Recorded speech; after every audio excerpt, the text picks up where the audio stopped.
O Flamengo venceu ontem o Racing do Uruguai por apenas 1-0 e aí se complicou para a partida de volta, porque qualquer 2-0, 2-1 já vai dar um trama muito grande para essa possível classificação do Flamengo na Libertadores. E vamos acompanhar aqui a matéria do ESPN a respeito dessa partida de ontem e da partida da próxima partida no jogo de volta lá fora de casa. Pré-jogo no YouTube da ESPN, porque o Samuel Lino já vinha pressionado pela torcida do Flamengo, então o Carrascal ele já tinha apresentado bom futebol, tanto pela direita quanto pelo meio, então ele faltava ali ter oportunidade, por exemplo, no lado esquerdo, e ele teve essa oportunidade ontem. O Varela também não me surpreendeu, porque a preocupação era com o Rojas, o ala esquerda do Racing, e o Varela ele marca melhor do que o Emerson Royal, então também entendi perfeitamente a opção do Felipe Luiz pelo Varela. Em relação ao Danilo e o Léo Ortiz, você já disse muito bem, o Léo Ortiz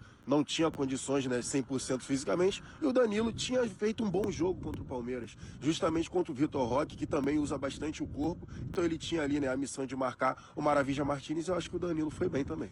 E qual o potencial, aonde você acha que pode chegar o Carrascal? Foi a maior figura em campo, deu assistências, chutou a gol, se desloca por todos os lados do campo, não tem dificuldade nenhuma de jogar em qualquer posição do meio para frente.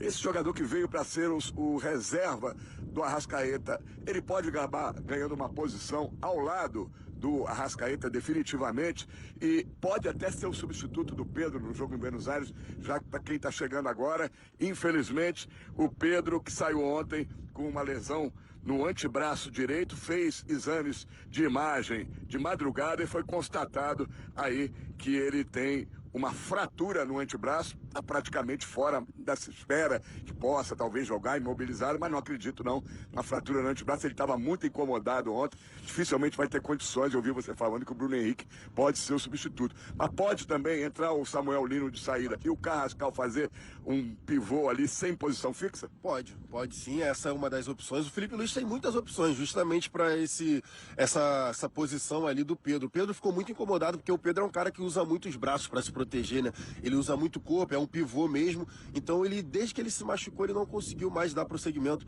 às jogadas. Eu entendo que o Carrascal possa fazer essa função ali centralizado, mas eu acho que pode sobrar pro Plata ou pro Bruno Henrique mesmo. Porque o Plata já jogou por ali, centralizado, e o Bruno Henrique também. E você estava falando em relação ao Carrascal, ele veio para ser substituto do Arrascaeta, mas tá pedindo passagem. Ele pode, de fato, ganhar qualquer posição ali, tanto pelo lado direito quanto pelo lado esquerdo. Acredito que possa ser ali no Samuel Lino, justamente porque o Samuel Lino tá um pouco mais abaixo, né, no nível técnico em relação a Arrascaeta e Luiz Araújo. Antes de a gente voltar a São Paulo, eu queria que você falasse se a atuação do Flamengo foi razoável, foi boa, e qual o tamanho dessa vantagem para o jogo da próxima semana? É uma vantagem de semifinal de Libertadores. Eu acho que foi o maior cuidado que a gente teve ontem no pré-jogo.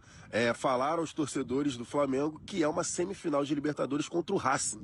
Então, sim, é uma baita de uma vantagem, mesmo que seja 1-0 para o jogo da volta lá no Cilindro. Bruno, antes do jogo contra o Racing na quarta-feira, o Flamengo vai ter um compromisso.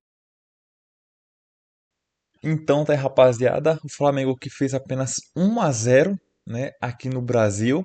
Comentarista falando que foi um belo placar, mas sabemos que não é bem assim. Qualquer 1-0 do Racing lá, decisão vai para os pênaltis e sabe como é a penalidade máxima, né? É aquela apreensão. E aí o Palmeiras joga hoje contra a LDU lá em Quito. Muito provavelmente o Palmeiras vai passar, deve vencer os dois jogos, tanto fora de casa como dentro de casa. E Pedro, tivemos essa notícia de que Pedro fraturou a mão e aí teve uma fratura no antebraço, na verdade. E o Flamengo agora vai avaliar, né, como é que deve ser essa recuperação.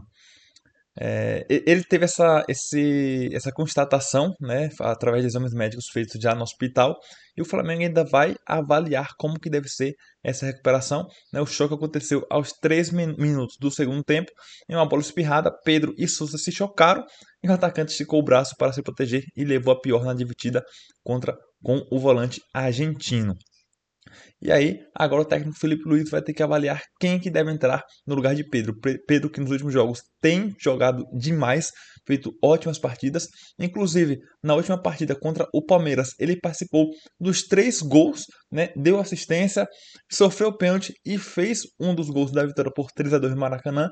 Então agora o Felipe Luiz vai ter que mexer as peças para ver quem vai entrar no lugar do Pedro para as próximas partidas do Flamengo.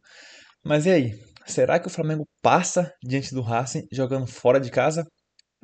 Os próximos capítulos aí dessa novela a gente só vai poder acompanhar na próxima semana em diante. Bom, então é isso. Essas foram as informações. Logo mais, vou atualizando vocês aqui no canal com mais notícias acerca do futebol. Então já se inscreve no canal para não perder mais nada sobre o nosso futebol brasileiro.